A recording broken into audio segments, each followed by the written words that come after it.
I want to create addicts of skill acquisition. That is one of my main goals. And to do that, Mhm. you really need to create an environment around that.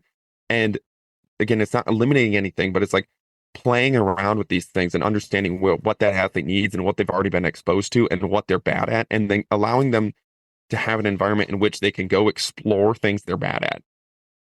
That was Austin Jochum, and you're listening to the Just Fly Performance Podcast.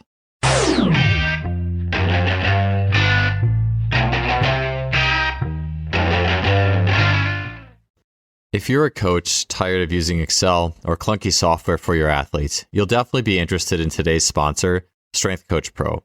Strength Coach Pro is a digital training platform designed to help strength coaches create, distribute, and track programs for their clients. It's easy to tell that Strength Coach Pro was created by a coach for coaches. The versatile program builder makes it easy to build out detailed training programs, distribute them to athletes, and track the progress, all without spreadsheets or data entry. One of the best things about Strength Coach Pro is that there are no recurring fees. You pay one fee and you get lifetime access to the program. And to check out what Strength Coach Pro can do for you, head to strengthcoachpro.com. That's strengthcoachpro.com. Welcome to another episode of the podcast. It's awesome to have you here, and I'm excited to welcome back to the show guest Austin Jochum. Austin is the owner of Jochum Strength.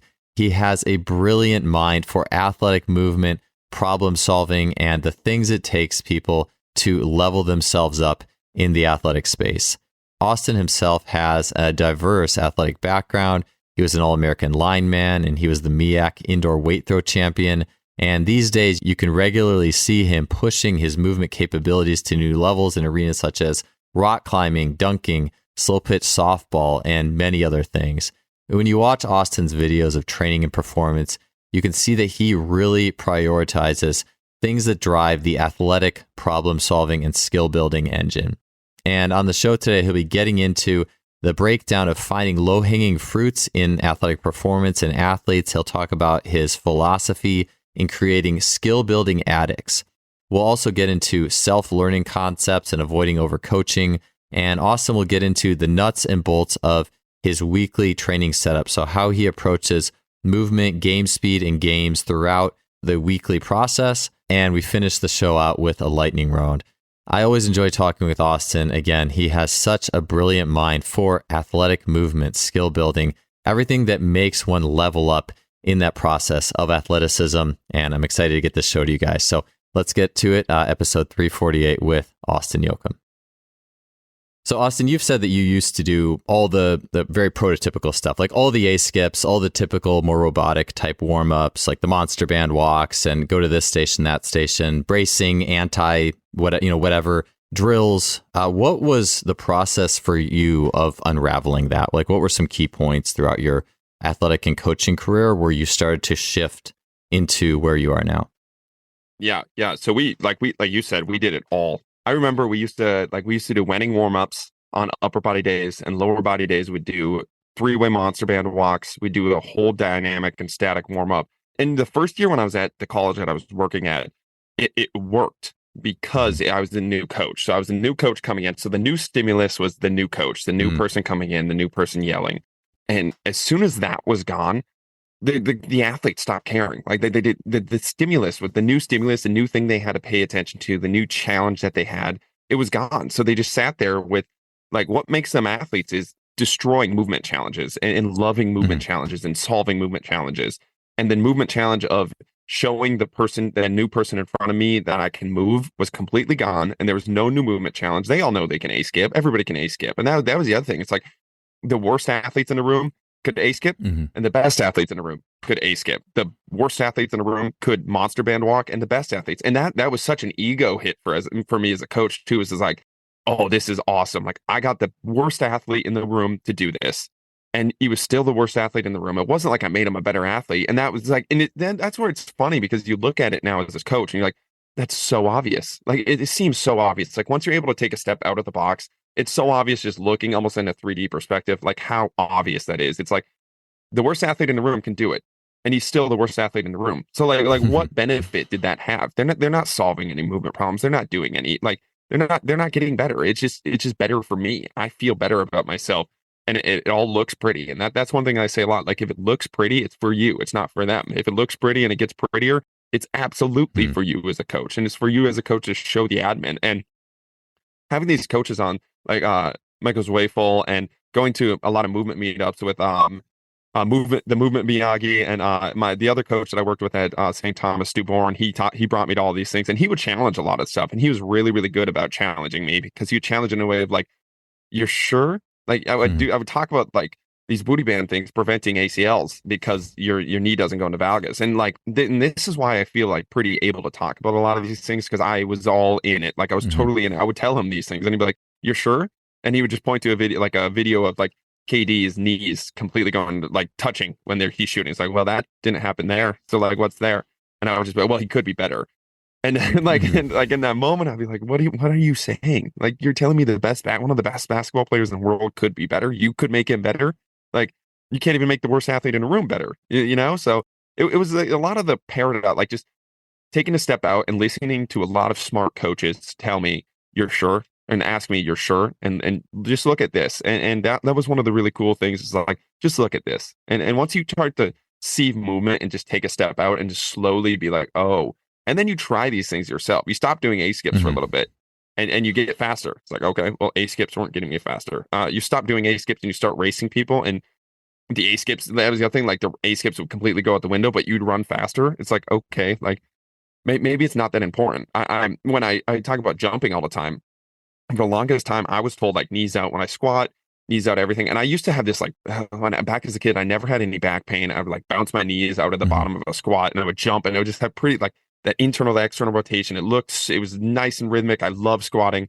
And then for the longest time in college, I was told knees out. Everybody put the booty bands around my knees and drive out. And instantly, like the squat Hmm. felt so rigid and my back just felt like crap. And I herniated a disc. Everything just felt slow. And like as I started to increase my vert, the internal to external rotation, the external to internal rotation started to come back and everything just started to feel better. I'm like, oh, like that's what all the great athletes do. Like just watching movement through that way. And I just experiencing it myself and listening to a lot of really good coaches talk about it and just being able to take a step out and be like, this is what's actually happening. And this is not what I'm just trying to pretend and like creating a reality that's not really there in front of me. The paradox that's there. Yeah, I think a lot of that is through, yeah, asking questions and being curious. I know people like Leonardo da Vinci, I think he had like hundreds and hundreds or maybe thousands of pages of questions. And great minds throughout history, like Albert Einstein, have said, just given a lot of credence to that process of asking a question and looking at KD and saying, not just saying, oh, well, his knees shouldn't be in, but asking, well, why are his knees going in on that shot? And really digging into that and not letting it go, And I just think that, yeah, that and then doing it yourself and feeling it in your own body and feeling that change, it's a big one. So, yeah, it's, I know you were saying too, we were talking about this a little bit before the show, and maybe this goes hand in hand with it, is how your own practice, and you had mentioned like kind of going to doing things the way that the textbook way, like knees out on the squat, things like that. But you mentioned that the more you've been connected with being an athlete yourself, like going through athletic things yourself, that has had an impact on your coaching. So I'm curious for you to go into that concept a little bit. Yeah. And that's something I really think about a lot too. It's like the coaches that are saying a lot of these things is like, when was the last time you went and did something, And it's so obvious that you haven't done it because of the things that you're arguing about. It's like when you step up to the plate, like playing slow pitch softball, as simple of a sport as it is, I would sit there and I would miss hit a ball. I'm like, well, I would have a terrible game. I would have a terrible game. I'd like get out 3 times at slow pitch softball in these tournaments. And I would sit there and be like, I just said the most perfect on paper training Mm. program. And then I would sit there and think about like when I was stuck in the matrix, I call it like stuck in this matrix. I would sit and like think about how I could correct my squat form or change like, where did I mess up on my squats? Like, what did I do wrong for that?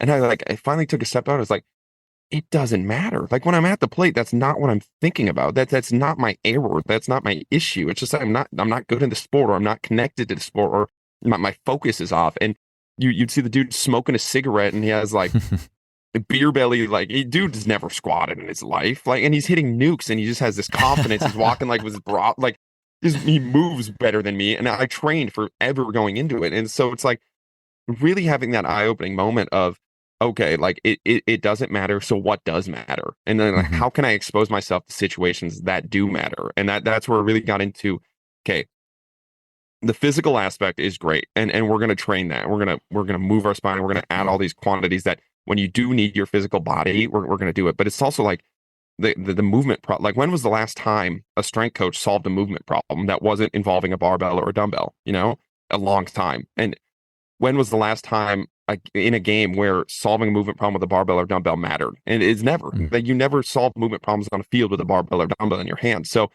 it really got to the point where like I need to get better at solving movement problems, and I need to become addicted to not barbell, but I need to get addicted to solving movement problems on the field and in sport. And that's something that I really brought to my athletes and myself. It's like this huge revelation of what really matters. What's the stimulus that I want for the day? It's not vertical pull, and like horizontal push. It's like I want to solve these certain types of movement problems today, and I want to focus on solving this type of situation today. And that's where it really started to change how I programmed in quotations for my athletes to really create solvers and addicts of Mm-hmm. skill acquisition and solvers of movement problem. And that was a total revelation in kind of what I did with my programming.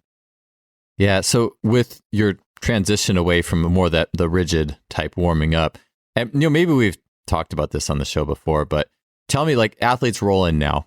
What's the process now? So athletes come in the door. Take me from that moment until up till you get to the main set of work, whatever that is that you're doing. Well, yeah, this will answer the 19 Q&As I get a week asking about like FMS testing and like all the other testing. It's like my testing again is watching the athlete walk into the door. And you talked about like what kind of athlete, like how much you can tell about an athlete based off like their pecs and like their shoulders and like what they're looking at and can they figure it out. So watching the athlete walk in the door, you can find out a ton about an athlete, like what's their confidence levels, how do they socially interact with people, and that's a huge part to work on with an athlete. Like if they're unable to socially interact and they don't feel comfortable in their own skin, they don't feel comfortable with teammates, they don't feel comfortable with new people. You have a high school senior about to go off and meet 100 new teammates, and not even 100 new teammates, but their whole community is about to change when they go to college.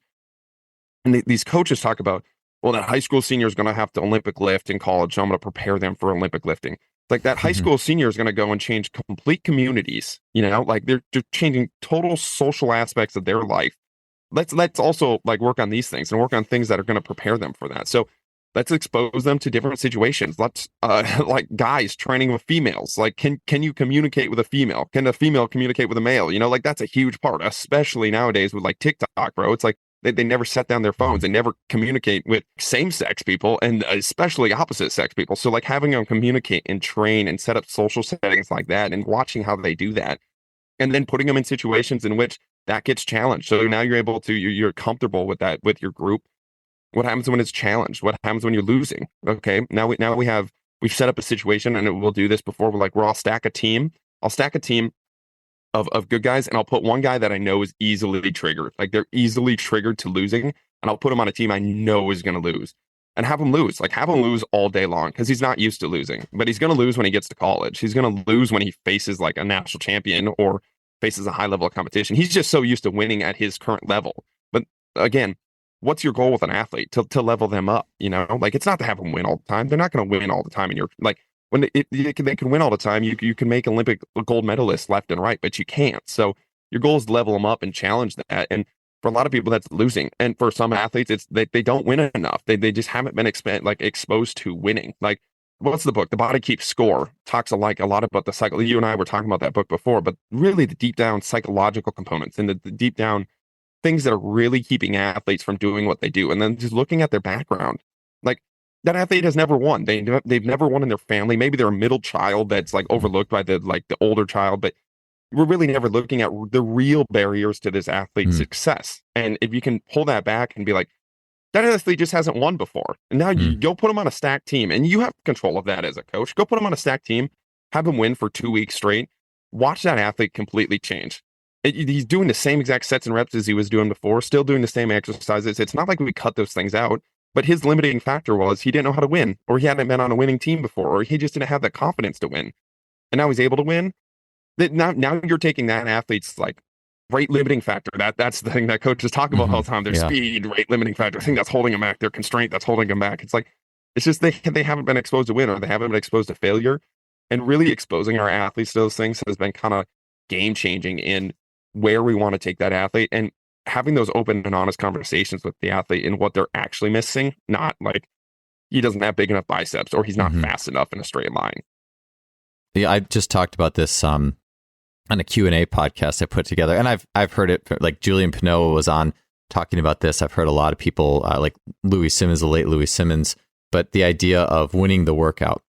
And I think that a lot of times, like when I think about winning the workout, I tend to put my track and field hat on.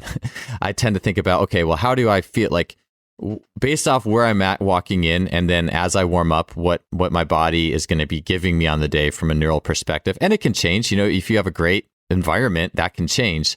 But setting up the frame, basically seeing where like an athlete is, or if it's my workout, seeing where I'm at, and set the bar just high enough in my mind for them to be able to hit that. Like, I know they can get this day. How can I get them in there? How can they win that from an output perspective? Maybe for Louis, it was a particular weight and constraint of lifting.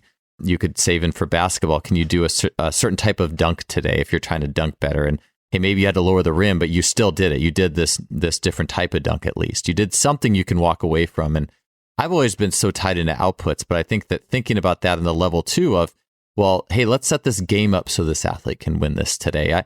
And you're totally right too with the body keeps the score type ideal. And as long as I've been working with athletes, and especially in a higher level environment, like working in college swimming, where there's athletes who are going on to be swim pros, and you see athletes who come in and maybe they swam relatively equal times in high school, and one went on to win NCAA championships and one did not reach that level, that you start to really look at like those mental components, like how did that athlete carry themselves even regardless of what they actually lifted, how did they carry themselves around the gym? What was their attitude? What was their demeanor? Even if you watched them, you stepped on the pool deck and you watched them in the water and it was something challenging, how did they respond to that?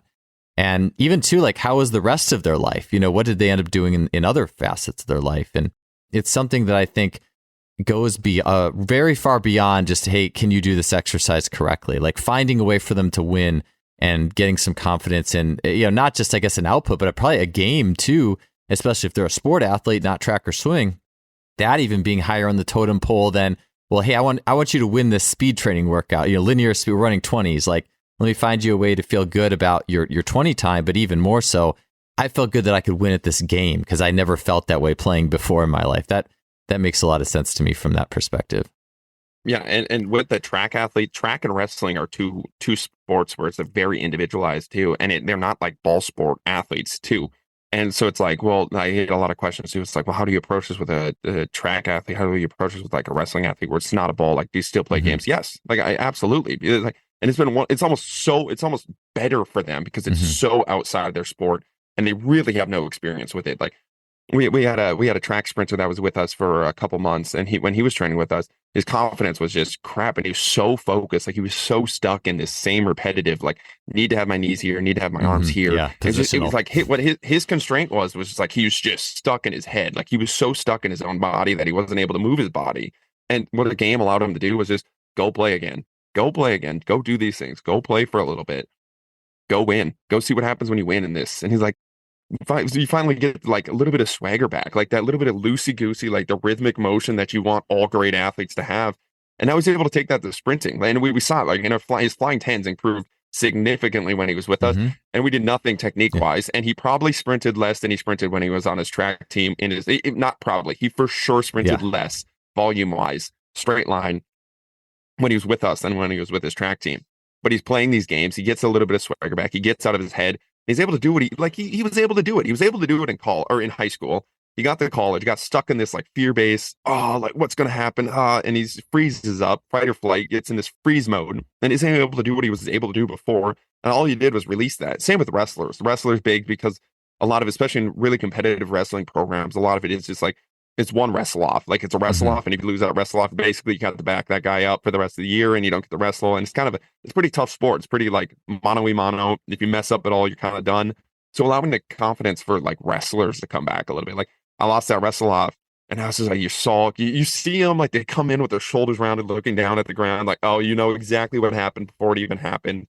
but they're going to have another wrestle off in 3 weeks. And you spend the next 3 weeks sulking about the last wrestle off. And even if you're working out and doing those things, you don't have the confidence and you're scared and you're working out scared. You're working out. It doesn't matter how many sets and reps. If every time you get a bench press and you go walk and sulk again, like you're just almost like repeating that brain thought process in your brain that you're not a winner. But you get them to go play a game. You get them to go compete with other people in another aspect. And you get them to get the shoulder blades back and standing up tall and smiling again. And when they get to go to their wrestle off, at least they're giving themselves a fighting chance of, I'm confident and I'm able to do this. I've done it with 17 different other people. I've won in all these different environments. And I just feel like that's so important for every human, like every human. Same with life and all these sports of life that you want to play. Allowing your ability to play and imagine and win and lose and balancing these things out with a community that allows you to balance them out is so much more important than, are we preparing them to Olympic lift or not? Yeah.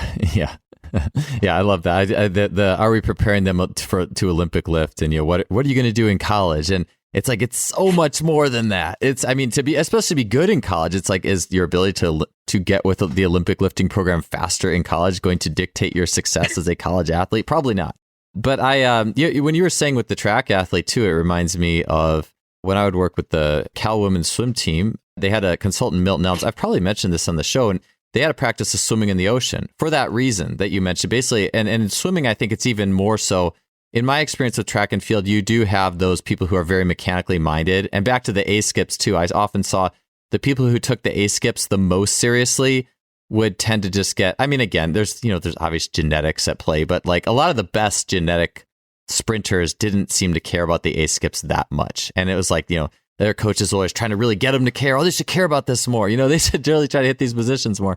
But then when those guys who didn't care about the skips that much would actually go sprint, they would just, they would really turn it up and they would really blaze the track. And now knowing everything that I do and learning from folks like a Darian Barr, I can see exactly what they were. It's almost like there's a feeling too with it sometimes. I don't want to get carried away on this topic, but in talking with Seth Lintz, a pitching doctor, he talks about there's feelings associated with these high performances and the individual outputs and skills. And I think that sometimes these athletes who know what it's like to go fast, they know that feeling. Maybe they don't find it in the A-skip, so they just kind of check out. They don't take it that far. I think there's a lot of great athletes, great track athletes who take that really seriously too at the same time. I can't say that it's definitely not true that all great track athletes just don't really care on sprint drills. A lot of them do, but there's like a fluidity to it, I think. Like it's usually the people who rigidly do these A-skips as if that's the thing that's going to get them fast. And so anyways, with the ocean though,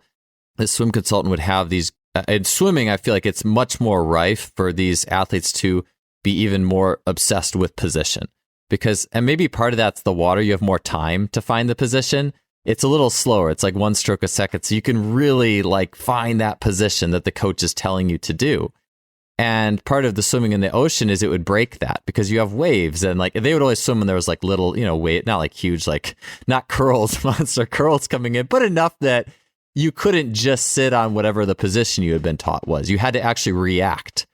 And I was like, yeah, reacting. That's it. And let's have people react and see what they do. And you would see transformations technically from these swimmers going from very rigid, trying to find these positions to all of a sudden just reacting and it almost really playing, because there was a lot of playing in that too. You'd see play breaking out. You'd see people playing on waves. And that was a really powerful, just observing that. I thought that was always really interesting. And it made an impact on me with how I view land-based skills.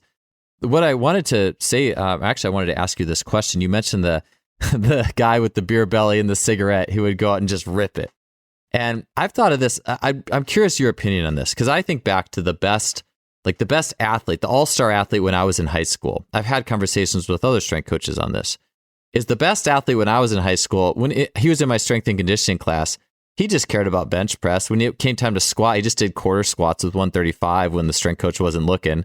And this guy was amazing, like all-state soccer player. He was 5'9" and could dunk. And like first team point guard. He played golf in the off season. And I think with those athletes, they hang their hat on the fact that they have it at their sport. Where I think sometimes it could be like in a gym setting, it's like, well, you don't have it, so get some confidence through the lifting. And I guess I'm trying to figure out, because I do think it's good to get confidence through lifting, but I feel like that paradigm never leads to you really being as good as you can at your sport, because you're always trying to, you're giving it away to something else, if that makes sense.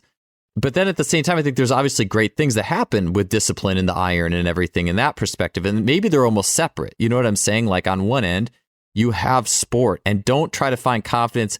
Don't go off to the weight room because you had a bad practice and try to find your validation. Find a way to live in that in practice and figure the shit out, you know? And then, I don't know, I'm just curious what your thought is on that, because I think there's obvious benefits to the weight room as well in its own container.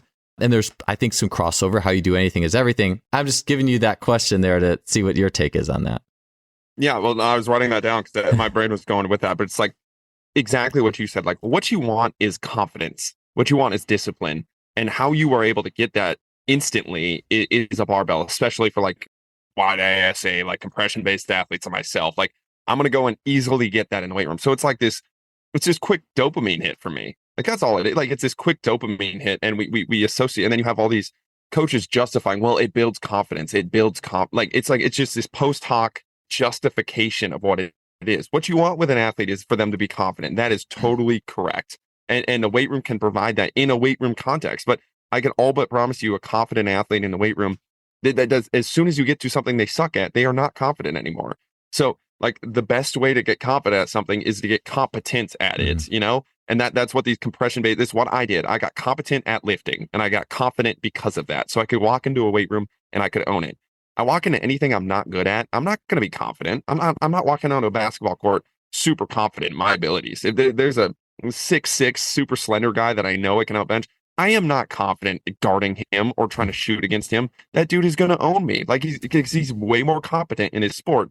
So it's like we're looking at this quick hit dopamine fix for everything, when it can be applied. You can do the same thing. You can get all the confidence and competent going to the field or going to a scale or doing it all, which is the big part of it. It's like, we're talking about this. I don't cut out the confidence that lifting gives them. I'm not just cutting that off and saying you never lift. I'm not saying that. We go and lift, and we go get that aspect so they can walk into a weight room and they're competent and confident.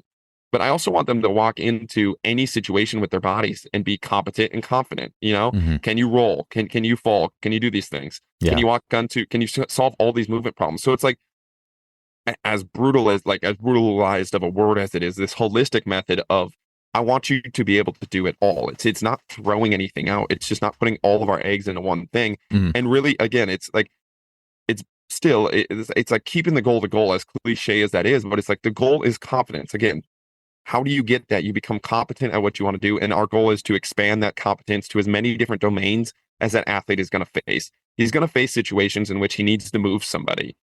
Maybe the weight room helps with that, but maybe moving somebody else and grappling somebody else also helps with that. And I've seen athletes where it's like they're super strong and they can't move somebody and they're not confident in their pass rush moves. I have never seen an athlete get more confident in their pass rush moves that didn't have a pass rush move by lifting more weights. You know, they got more confident in their pass rush moves by practicing their pass rush moves or practicing things that allowed them to understand their pass rush moves better. So maybe it's a little, because sometimes you just throw them in the pass rush moves. It's too much for them. So you need to pull it back a little bit and go grappling drills. And this is where I've seen it's like athletes exponentially increase their ability to pass rush because they're doing these grappling drills. And it's like this light bulb moment, like, oh, that's how a body folds like that. That's how a body moves when you pull like that. And once you get that light bulb moment, that confidence starts to kick and they get a little bit more confident. And then you can gradually progress them throughout these kind of methods. But it's like, a barbell's not going to do that for them. It's going to keep them as far away. And it's almost worse because it creates like this fake sense of it for both you as a coach and you as an athlete. It's like, you feel good. Everybody feels good. You know, everybody feels good smoking pot too. Like, that doesn't mean it's a good thing. You know, like, you get a dopamine hit, you feel great. Okay, that's awesome. Like, it's not solving any of your problems. It's masking them. And then that's a little bit of like, and that's not to say about barbells, like, the barbell's not smoking pot. I get that. But it's like, the barbell is not going to solve your actual issue, which is not being competent enough at the skill set you want to be at. And it's going to just mask that for you. And it's going to hide it until you step onto the field or you step on the practice, where now you were the strength coach's best friend and you're the private sector coach's, like, he posted all your numbers and it was sweet. And now you're getting laid out at practice, which is exactly what happened to me. And it's exactly what happens to meatheads all over the world after 12-week training sessions with your favorite strength coach. Yeah, I like that. I think about it's almost like, it's really a balance. I think about too, well, it is interesting because I remember very vividly working with tennis at Cal, men's tennis. We had a group called, unofficially just called Swole Group, because it was the athletes who kind of weren't getting to play and checked out that were in Swole Group. Because, and I think about this though, I'm like, well, I don't know. I mean, if in your mind, like you're okay with not playing and you want to pursue the physical side. And I think sometimes too, like, if you've been a tennis player your whole life and you're not going to see a whole lot of like 6 foot, 215 pound, super jacked tennis players at any stage of things, just because I think the nature of the game and rotation and the strength and speed endurance component and whatnot. And then just also like the skill, the skill mastery element of it being important. But, just these athletes for, I guess, maybe for the first time in their life, feeling like they had a chance, like, hey, I want to see how far I can take this, like, and to go for it, but it was almost because like tennis wasn't quite as important for them anymore. And so, I think about it's probably a little bit, just dependent on where someone is in their life too, I suppose. I feel like I see it a fair amount. It's athletes who they start lifting for their sport and then eventually maybe they lose interest in their sport and then they keep lifting because that was fun, So I guess maybe that's where I go too with like, well, then maybe not what's the point, but what am I trying to give you? What am I trying to offer the athlete in front of you? What am I trying to offer you to serve you with your end? What is your life goal? And I guess I think that from the spectrum of that all-star point guard soccer player in my high school who did quarter squats when the strength coach wasn't looking, to the athlete who, I guess I'm good on sport. I'm going to move into the next phase or whatever, Maybe it's just not trying to mix the two. I don't know. I'm just you got my mind running a little bit on this kind of thing. And, at what point do you call that distinction a thing? Or maybe I can bring this into a max strength question. Is at what point, do you frame, are you strong enough? That's obviously a question too, but is there like a mental frame? Is there a time given to this frame? I think more so than just saying, well, don't lift more. I don't know, maybe just devote less time to it or whatever. I mean, just how do you go about that balance of things and how long you play games, how much time you spend lifting for different groups and things like that? Yeah, well, I think it goes back to asking the question of like, what does the athlete want? Like, I think that's super important. What does the athlete want? What does the athlete need?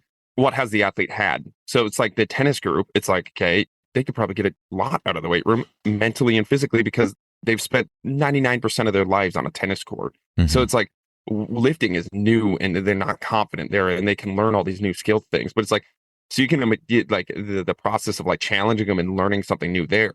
You get an American football guy, they've spent 99% of their life in the weight room. So it's like, one, you don't have a lot of low hanging fruit there. So if we're looking just physically, like there's not a ton of low hanging fruit there. They're strong.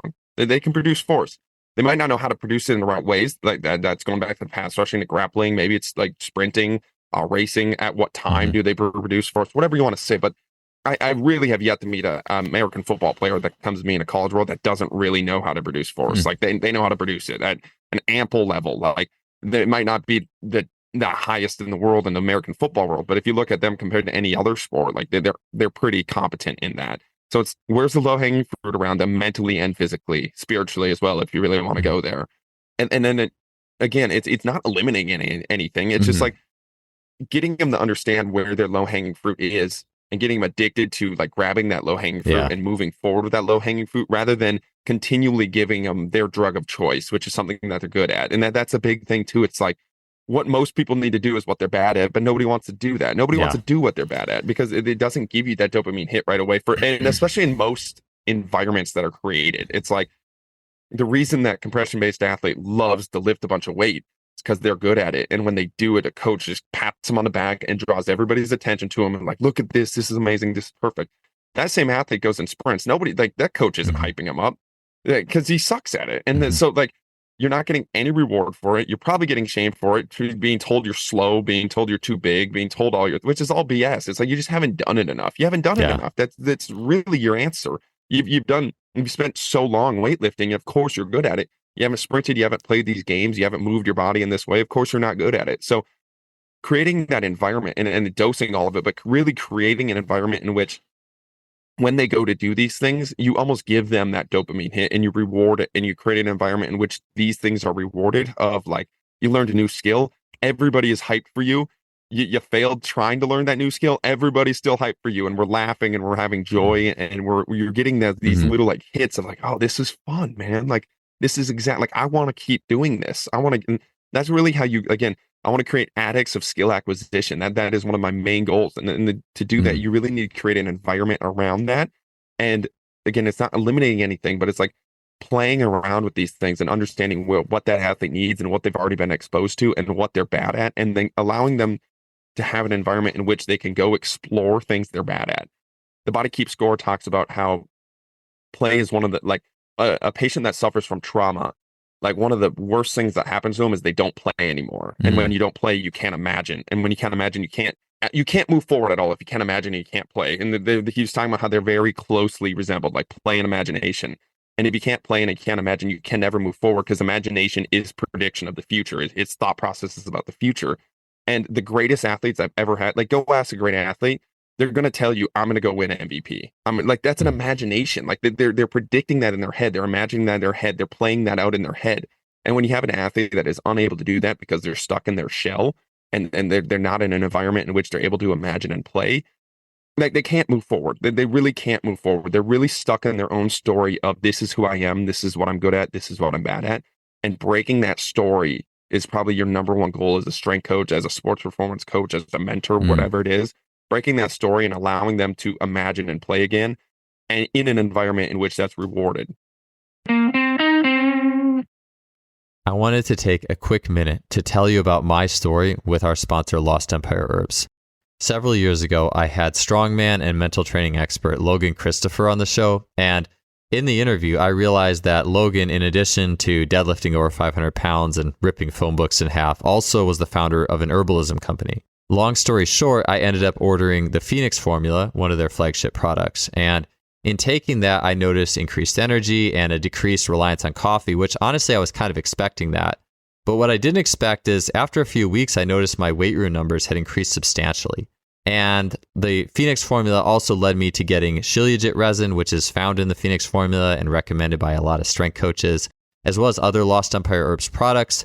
I've been using Lost Empire Herbs ever since, and I have sponsors of the show that I believe in, that I use, and that I want to share with you. So if you want to check them out, head to lostempireherbs.com/justfly for 15% off my favorite Lost Empire Herbs products.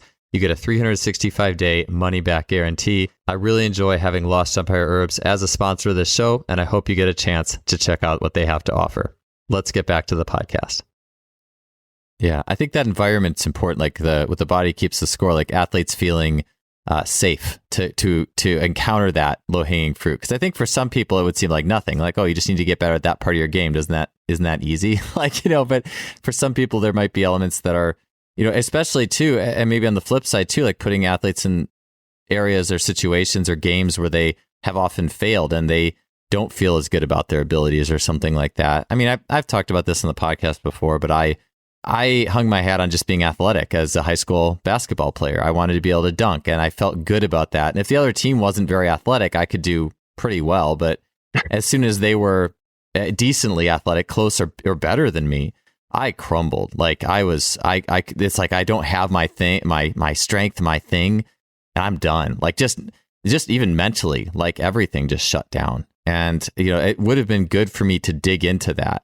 Like, if I could go back in time to dig in with a coach who really set me up to break through all my weak links in the game itself and to play and like game constraints that set me into that. I think too, you talked about like lifting as a drug, like all these like training modalities have like drug-like effects. And I feel like within that, like you said, you don't eliminate anything.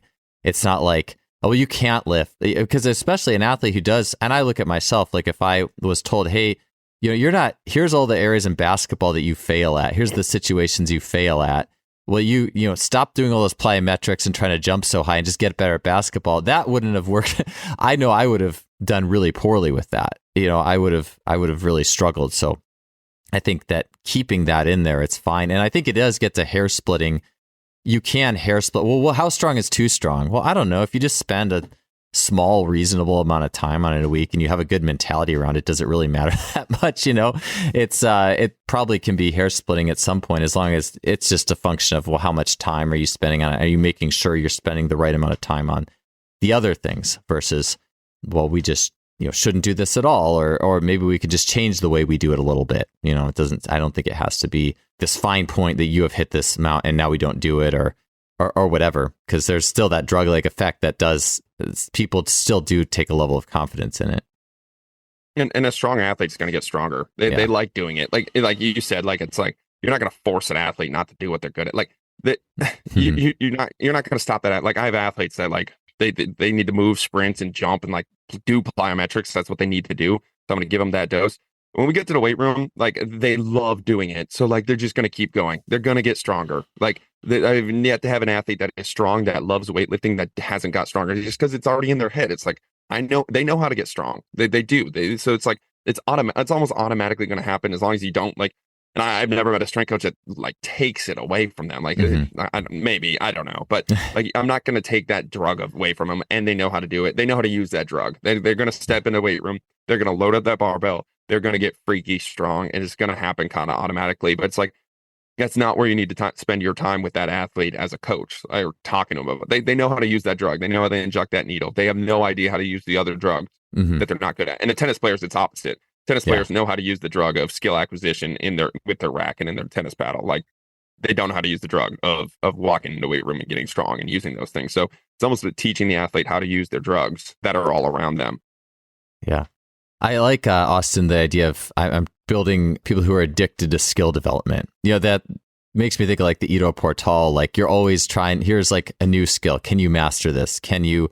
And I think you learn something about yourself too when you go about that process. I mean, I remember when I went to Return to the Source, Rafe Kelly's retreat, and all these parkour, that was actually, a lot of that was difficult for me because a lot of that nature parkour type stuff, I mean, I've done all sorts of plyometrics in a very like a more fixed environment.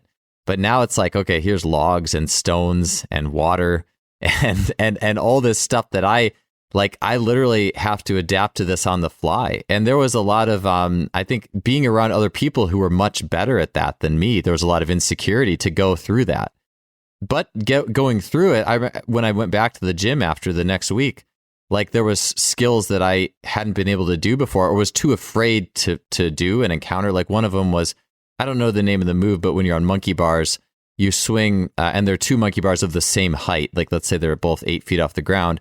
You swing from one through the air like 6 or 7 feet and you catch yourself on the other. And there was a set at the gym that I had tried to do. This was before I went to the retreat, and I couldn't do it. Like, I took a couple tries in my mind. I'm like, oh, this is too hard. I don't think I can do this. And one of the other trainers could even do it. Like, he did it. And I was like, wow, good for you, buddy. That's awesome. But I gave up. And it's funny because I'm not, I would usually think of myself as, I'll work hard. Like, I'll really dig in deep, But it's like, well, Joel, you'll dig in deep to things you're comfortable at, And so anyways, went to Return to the Source, got very uncomfortable being around people who were, nature parkour is problem solving. Like, and so amongst other things, it is a very problem solving activity. Like, even if you want to make a certain jump, you kind of got to, maybe you find a smaller jump and, I can make that. Okay, let me find another bridge jump. Okay, I can do that. And you kind of have to work with your mental space. And long story short, I went back to the gym and that jump I couldn't hit before. I went and I figured out how to do it. And I figured out how to do it by, I was like, all right, well, instead of trying to leap from bar to bar, I'm just going to leap. And if I can just land on the ground in this spot, I'll try to land on this spot and I'll keep pushing that spot out on the ground. And eventually that spot on the ground coincided with being able to jump and catch that next bar. And I did it. And I did it because it was like, I just went through something that taught me how to solve problems. And I think you could take that to many things, beyond. And you could take that into your sport, like that skill building addict thing, because you have to work through insecurity and you have to work through things you're afraid of. And you have to work through things you look bad at. And that in itself is its own skill. And it seems to me like that's certainly something you do on a regular basis or a daily basis with your groups. Well, that I was reading Thinking Fast and Slow. And one of my biggest things I loved from that book was he talked about like, what you see is all you know. And it's like this mental map of the world that has been created through your life.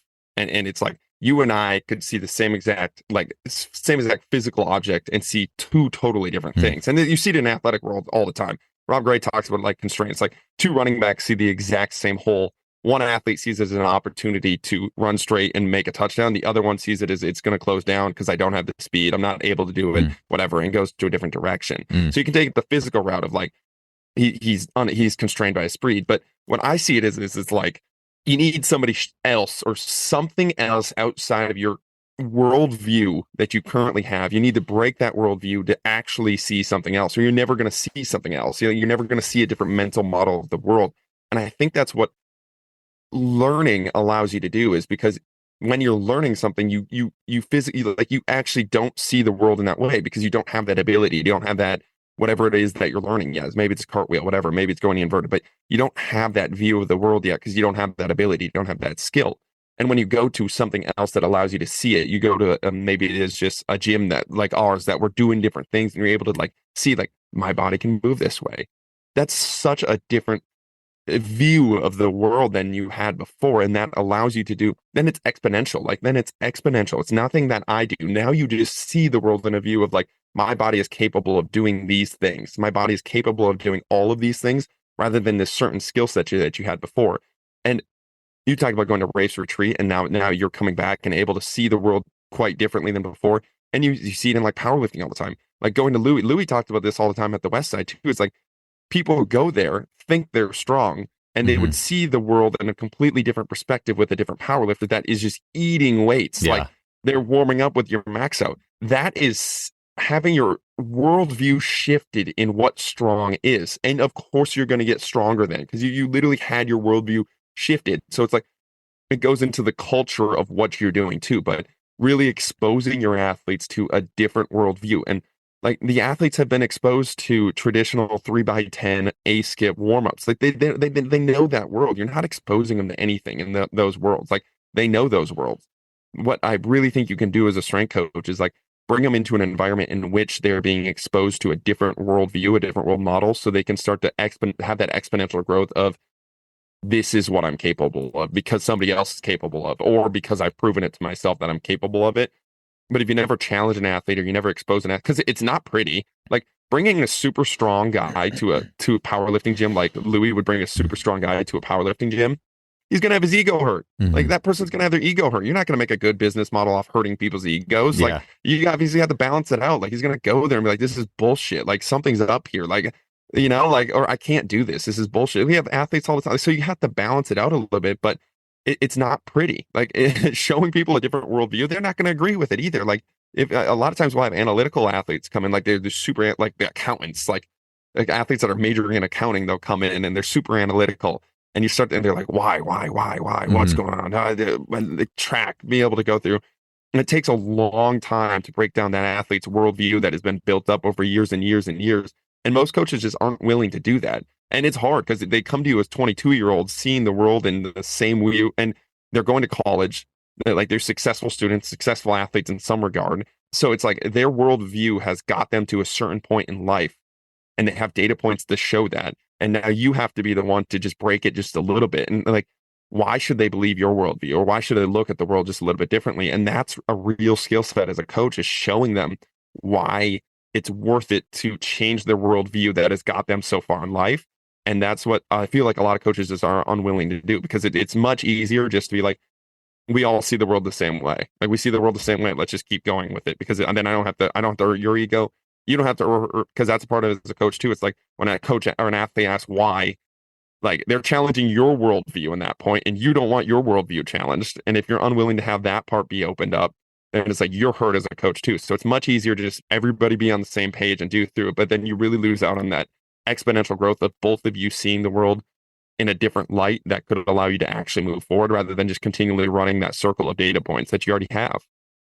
Yeah, we talked at the beginning of the show about asking questions. Like it's asking those questions that help you as a coach to start changing your worldview on that process. But I think about in a skill session or building a skill addict, I think about how many questions is the athlete forced to ask in the scope of a session. And like you would think about, well, games, it's easy because the athlete, if there's a strategy an athlete is losing at, they need to ask themselves the question, how do they solve that?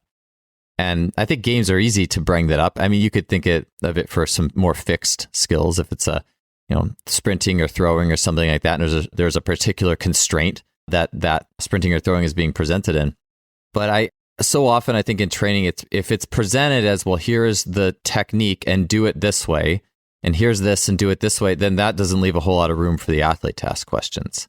And so it's almost in some ways a metric of sorts, you could say, that, well, hey, I want there to be questions presented on the level of the athlete. But like you said as well, like you have like those very analytical minds who they want to overanalyze everything. So it's like, well, the question, I don't know, maybe I guess there's a limit to that, but it's more they're asking questions because it's not clear cut presented exactly in the way that is very controllable. And that's always sport. It's not, it's awesome because it's not controllable. Like you're going to have to adapt and you're going to have to ask questions, and there's a regular problem solving aspect to it. So, well, that just made me think of something. And this is kind of continue the tangent a little bit. It's like the Thinking Fast and Slow book talked about how unless you're really pushing your type 1 brain, it wants to automate everything. So it's trying to automate everything in life. And if you have stupid students, if you have students that you've created to be dumb and not ask questions, then that kind of automates your kind of life as a coach. Mm-hmm. They're not asking questions, they're not challenging you, mm-hmm. and that's super easy for you. And when you have 10 sessions a day, like there's no way I make it through 10 of my sessions a day. There's no way mm-hmm. with the questions I'm asking, the conversations I'm having, the emotional dumps that I'm getting, like there's no way I make it through 10 of those sessions a day. So if you are in an environment that you've built out in which you need to survive 10 of those sessions a day, you're going to try to automate it in a sense of like, if they're not asking questions, I can save emotional energy. I can save like pieces of my own energy, and you have to go live it with the family and like do things on the other aspects, other parts of your life too. So it's like these coaches that are stuck in these environments in which you have to coach 10 sessions a day. It's like, of course you're automating it to where you don't want them asking questions. If I had 10 of my sessions, bro, I'm like not drained. Like I feel like lit up and I love the conversations that we're having, but there's no way I could do the in-depth conversations I'm having 10 times a day with hundreds of athletes. But in the college sector, it's like, it kind of makes sense in a way. It's like, it's almost like a coach's survival mechanism to make it through the end of their day, because for 5 to 6 days a week, they have 10 hours on the floor coaching hundreds of athletes. And if they can just dumb down their athletes and dumb down and automate everything to where nobody's asking questions, then it's like, I save emotional energy. And it's kind of like that survival mechanism of, that's kind of why they set it up that way, because if they don't automate it, they're going to burn themselves out instantly and they're going to have no energy left to do anything. Yeah. What's the type 1 brain again? I've read Thinking Fast and Slow, but I can't remember. Is that like the conscious, was that like the conscious thinking brain versus the subconscious, or can you go into that just like really quick? The type 1's like your reactive. Oh, reactive. Okay. Reactive, like it's already doing everything. Like it's just making choices right away. And the type 2's where you have, hopefully I have that right. Make sure I don't mess it up. Somebody's gonna be like, no, you're wrong. But the other brain is the conscious. Like you actually have to think. You actually have to pause. You actually have these conversations and questions. They're talking about like how it sets up in a way in which your brain wants to automate everything, and it just wants to run the mental map that you have in your head automatically. And unless you stop that consciously, it just runs that. So then you don't, like, basically you can save and conserve all this mental energy for things that like threats, fight or flight moments. Yeah. Okay. Yeah. I like that. It makes me think too, I feel like that the athlete, even the question asking, it can be, in some ways, it can just be observing the fact that athletes are needing to try things to solve a problem. Like Tony Holler's talked about, even in the scope of speed of as an example, workout where they're running 3 or 4 flying 10s, and he'll say, I can see them trying something different every sprint. And I don't think he's saying that in context of him telling them stuff. I think it's like, hey, we're doing these fly 10s, you get a knowledge of result, and the athlete's actually trying something on their own. And there's something that's really powerful, that there's research that just came out here this year on, and I think most people listening are very aware of this and familiar with this, but it was, just a basic, it was female rugby players running 20-yard dashes. And there was a group that just sprinted and they got their time.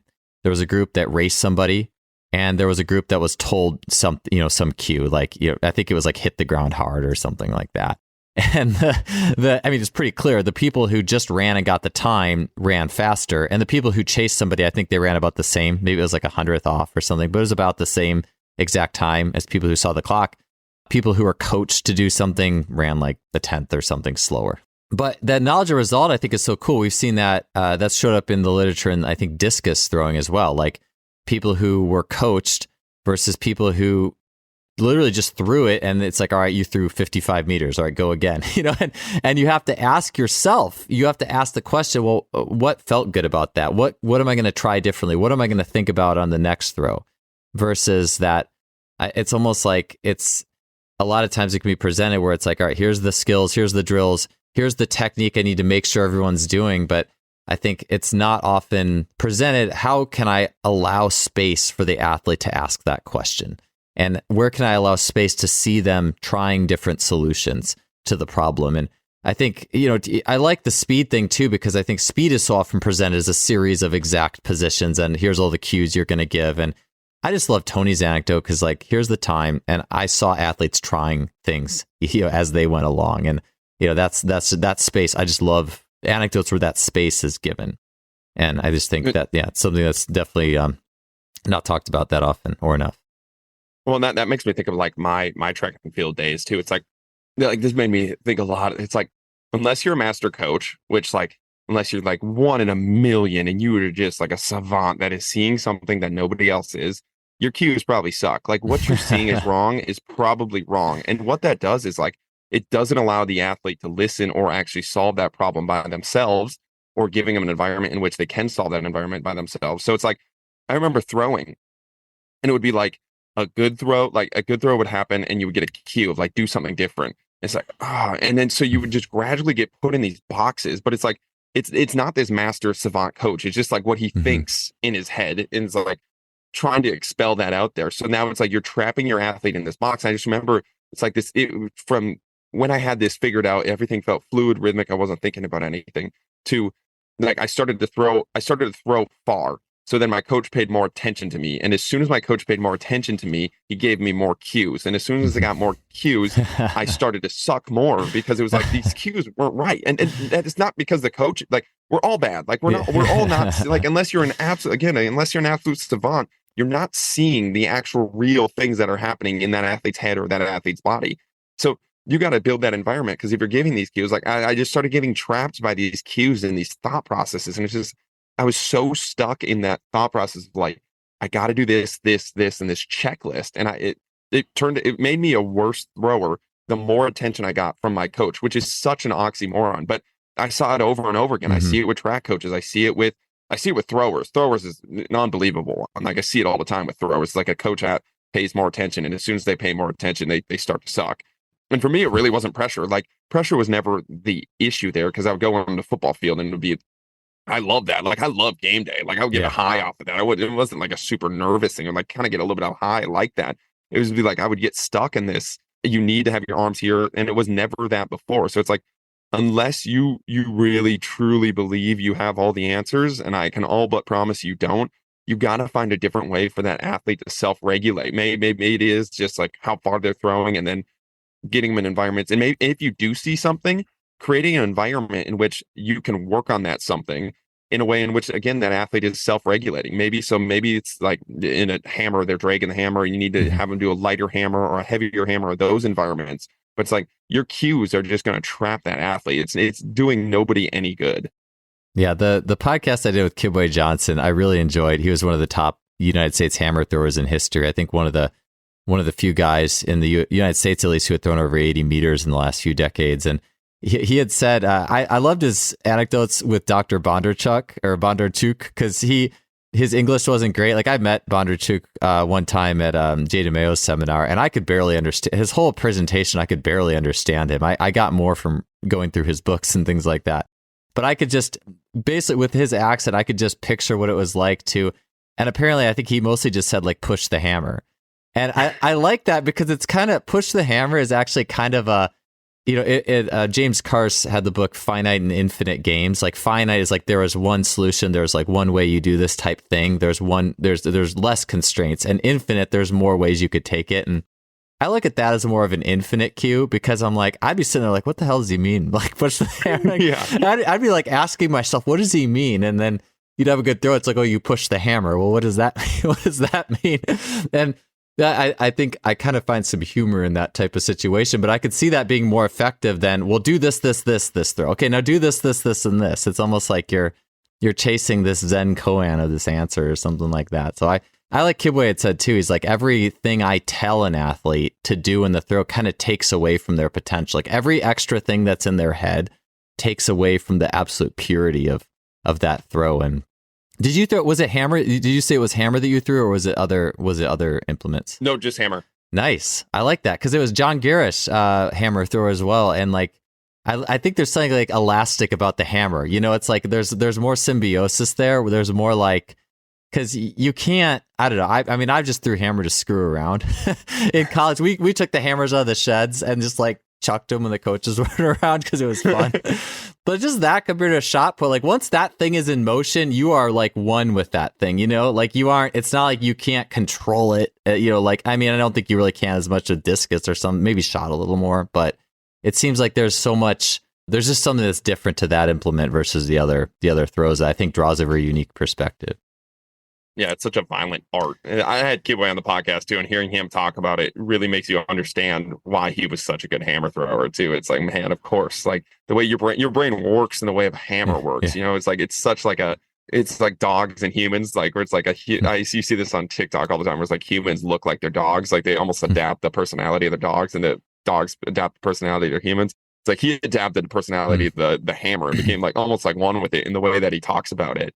And that's the only way you can become a good hammer thrower. Like the hammer throwers are not normal people. I don't know how many hammer throwers. I've talked to a lot of good hammer throwers, and none of them are normal. They're all that like weird out there chaos based, and you have to be to like really connect to what the art of hammer is. And I think that's with a lot of sports.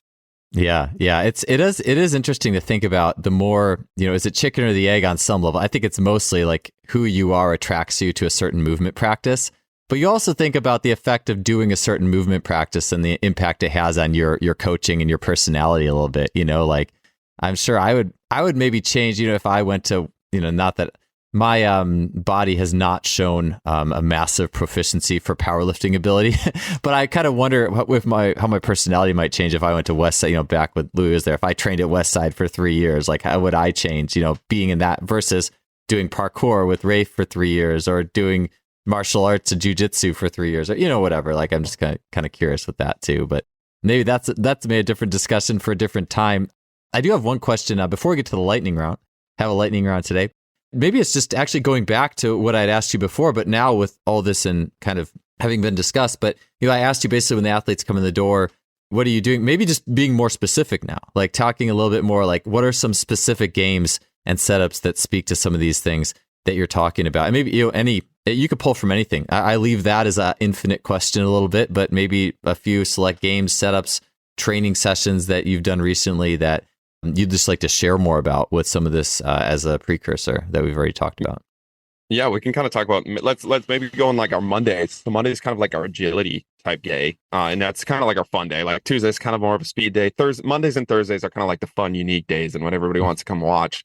It's Tuesday, a little bit more speed and it's not traditional speed. And Friday's our game day, which we had today, which is more bigger games. But Monday, the athletes walk in and we'll do some sort of move your body. So that's where the skill acquisition part comes in. And this is where we'll work a little bit of gymnastic work, maybe a lot of catch. We'll play a lot of catch like that. That's super fun for a lot of athletes. Like get ups off the ground, stick avoids, a lot of dance type movements. Like where we'll stand stationary. We'll have these like PVC pipes or these dowels, and we're trying to have them move rhythmically around it. But a lot of moving their bodies in this like vibrational, like rhythmic type way, this athletic way. Rolling. I just feel like rolling is so athletic. Like athletes just feel so athletic doing it. This way in which like a lot of times the spine is just moving in a totally different way. We're picking up on different scales. We're getting open. So we'll start off with that. That's usually first 10 to 15 minutes. We'll roll through with that. And then we'll go to an agility type game. So I really like on Mondays and Thursdays. So Fridays is our game day, and it's more of our bigger full field.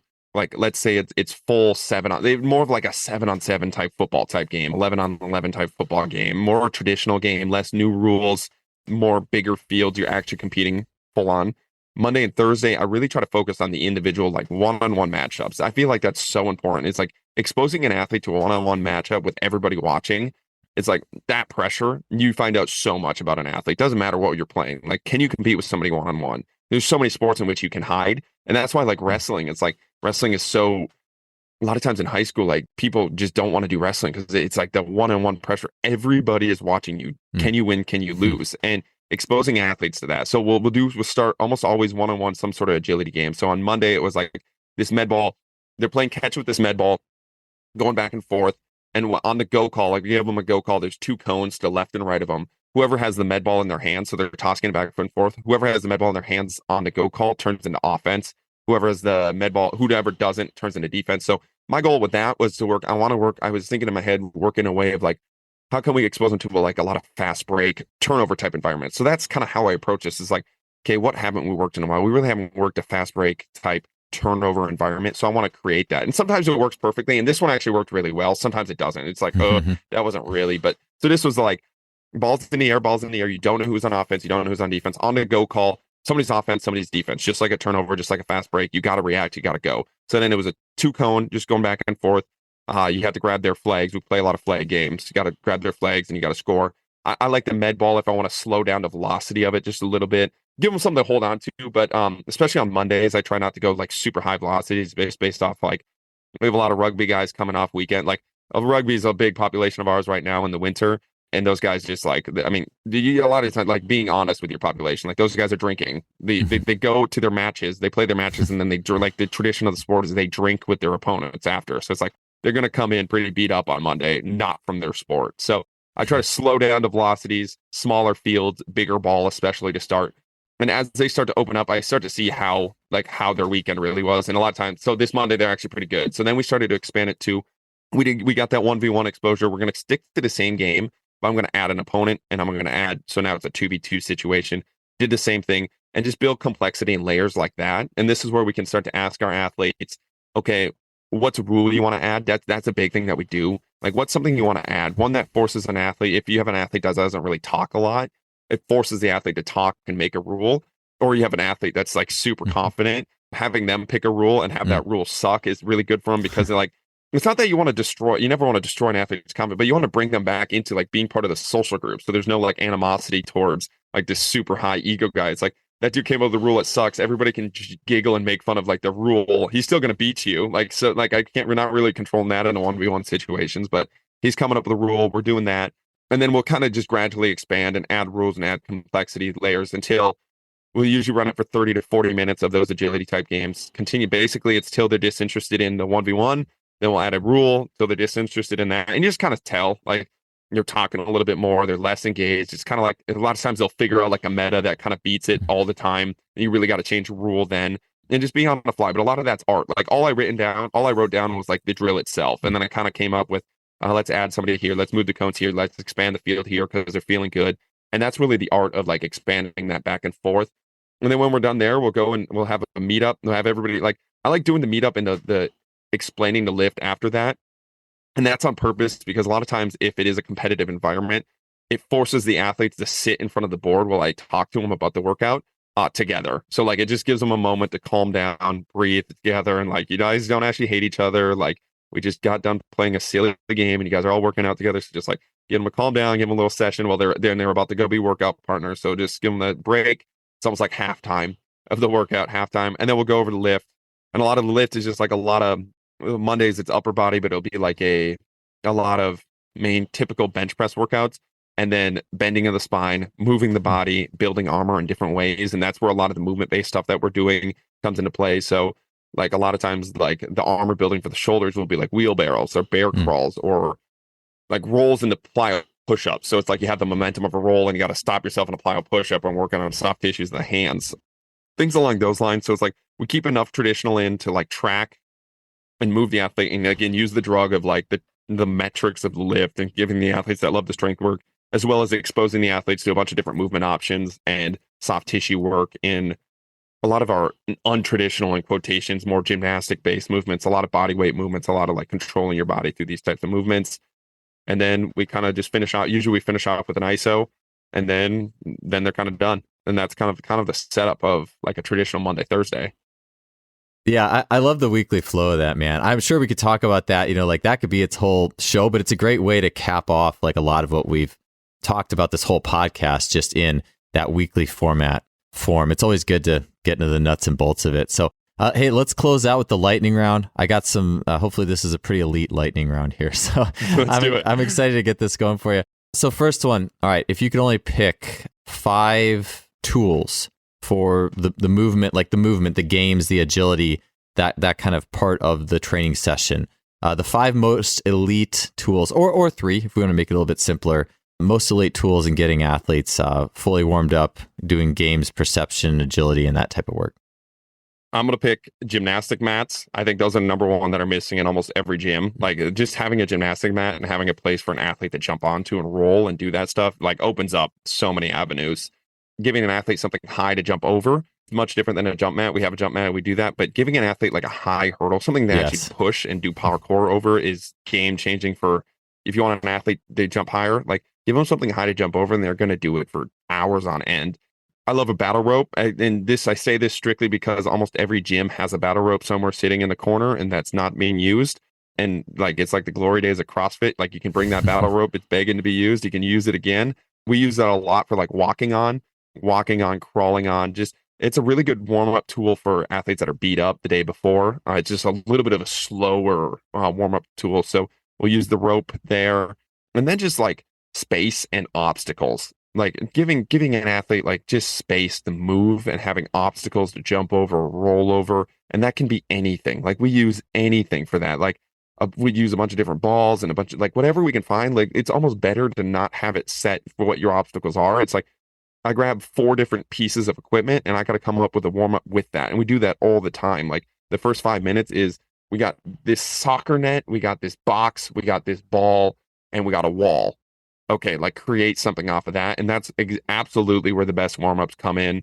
But where they're playing some weird tennis game off the wall with the box and the soccer net, or they're just jumping and crawling and rolling over stuff. But literally like playground type material, as much playground type material. I go to thrift stores all the time, and I go to the dollars, like this like weird like sports section in these thrift stores, and I look for something cool that I can grab. And I'll grab the cool thing, and then I like force myself to come up with a warm-up off of that. And that's where a lot of the best warm-ups come from. Oh, I love that. Yeah, that is awesome. Like going to the store. Hey, I got this new piece of equipment from the store. Let's make a warm up off of that. It's that I just think that so speaks to the, versus like, hey, I got this really nice equipment and we're going to do this routine on it, as opposed to, hey, here's the playground. There's this thing on the playground. Let's find how to have the most fun with this. It's almost like, I don't want to get off on a tangent, but it brings you back to like, Jackass, the series was really popular in the 2000s. And almost the best episodes are when they found like this random little ramp and they found fun ways to do flips or stupid stuff off of one little random ramp. It wasn't even like a big production, so a little bit of a tangent. I do love like hurdles, like something to jump over. The eliteness of something to jump over, like a little hurdle, is so much better than jumping up to a box that costs way more. You could spend $500 on the plyo boxes to jump up, or you could spend, whatever the hurdles are, like $100 for 4 of them. It's amazing. It's not even close how much cooler it is to jump over a hurdle than and athletic it feels. Then sometimes if I jump up to a box, it almost just feels like I became less good of an athlete for whatever reason. I don't know why I have that feeling, but jumping over something is so much better. So I completely agree with that. A good list there as well. So we sorry, I had a little bit of lag there, but the boxes or the hurdle thing today, we had athletes jumping for 30 to 40 minutes this morning. Like they just didn't stop. And it like every time they're pushing height or coming up with a new way, but it's like, if you want to get athletes that can jump high, you got to get them to jump a lot. And like, I couldn't stop them jumping this morning. Like I wasn't telling them to do anything. I just put hurdle hops till disinterested, and they were 40 minutes into the workout before they were done with that. It would be cool, like the different tools to have a till disinterested for each one, and like see which ones the athletes go the longest till they run. I mean, yeah, absolutely. Those hurdles, man. Oh, it's awesome. All right, next one. What training or movement topic interests you the most right now? So like parkour, for example, or any sort of arena in the movement world, anything that's the most interesting to you at the moment? Yeah, I would say parkour is probably a big one, just because parkour, well, for me personally, pickleball. I love the skill acquisition of pickleball and learning different shots in pickleball. But I've had a bunch of parkour guests on recently on the podcast, and that's really opened up they are the ones that open up my eyes to a lot of, like, they say the same thing, like the best creative environments they have is they go to a spot and they have to come up with something on the spot of what they want to do and how they want to create. And I just think that applies to almost everything we do in the strength conditioning world.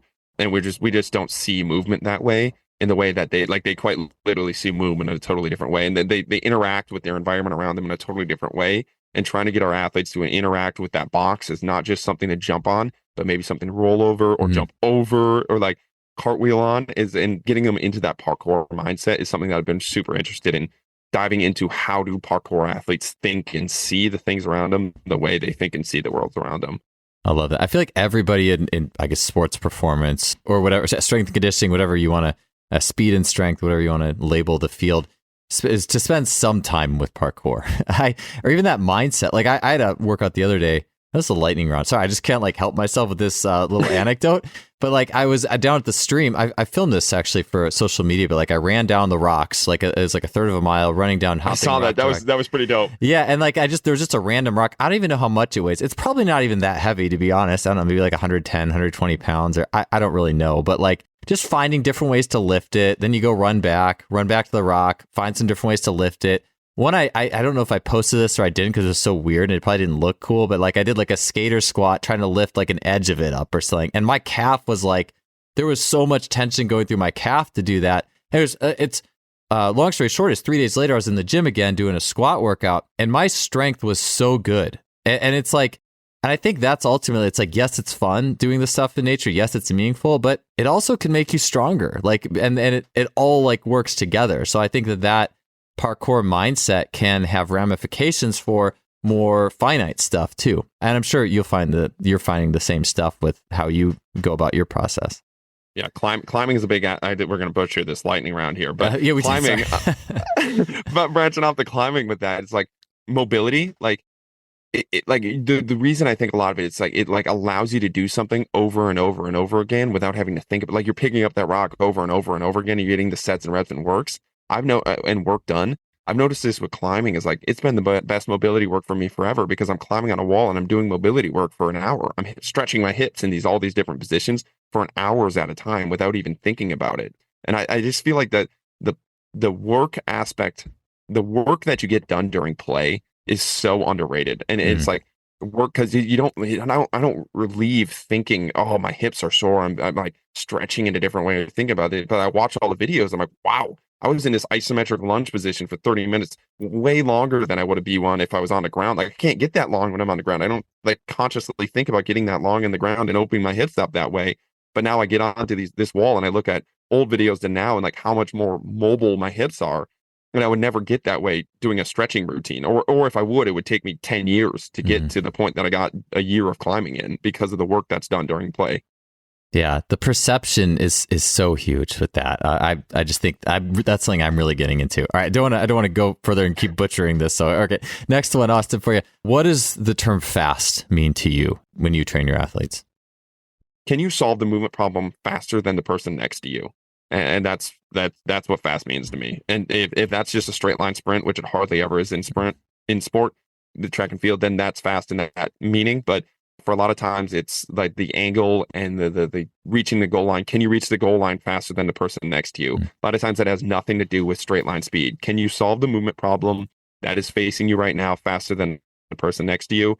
And a lot of times the slower straight line person in a team sport exercise is faster in that meaning than the straight line speed wants to tell you. All right, next one. What do you think about the term arm care?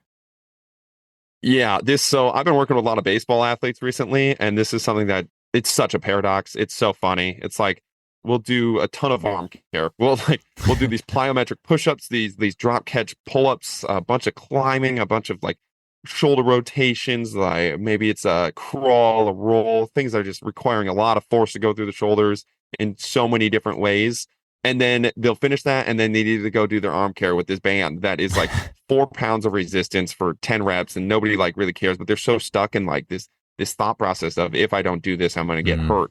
So it's like it's a super crazy paradox of like we're totally just missing everything. Like we're just not watching what's in front of us at all, and just seeing what's in front of us at all. And it's like arm care is one of the most, again, if you want to talk about splitting hairs, or one of the most butchered things in our industry, that is absolutely one of them. And it's something that's like we're almost willfully blind to. It's like the athlete's shoulder, is warmed up. The athlete knows that. The coach knows. I mean, there's no way you don't know that after what you just watched. But it's like we still have to do this. Why?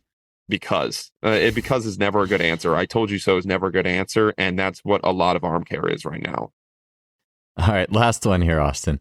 What is either your favorite or the gnarliest / sketchiest isometric hold that you or your athletes will do? Oh, I really like a lot. It's like this hanging back extension ISO that we've been doing. So you put the barbell, you put your feet on a bench, you put the barbell above the bench, and you're like this backwards C, and you hang there. That one for like, I don't know if you want to talk about like frontline fascial lines, or you want to talk about like just building a T spine and lumbar spine that can go into that extension mode.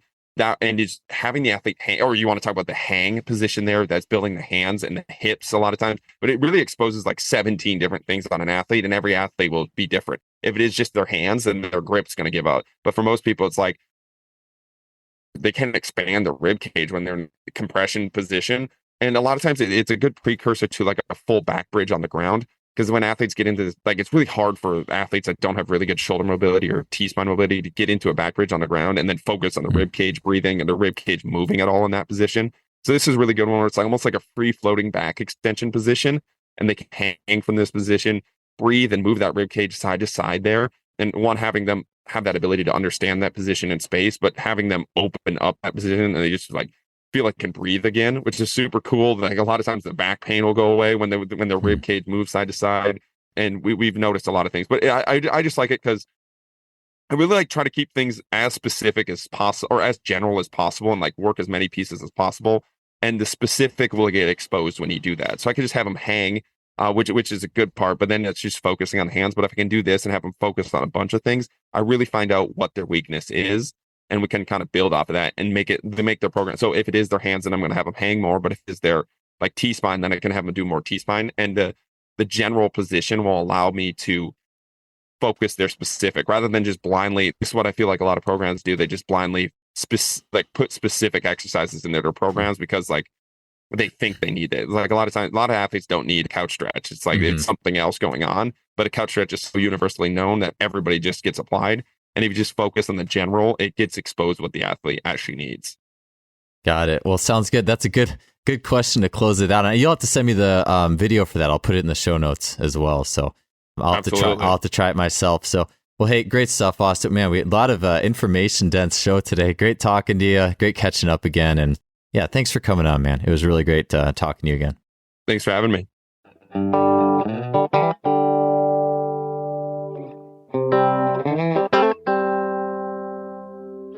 Thanks for tuning in to another episode. Appreciate you being here, and we'll see you all next week.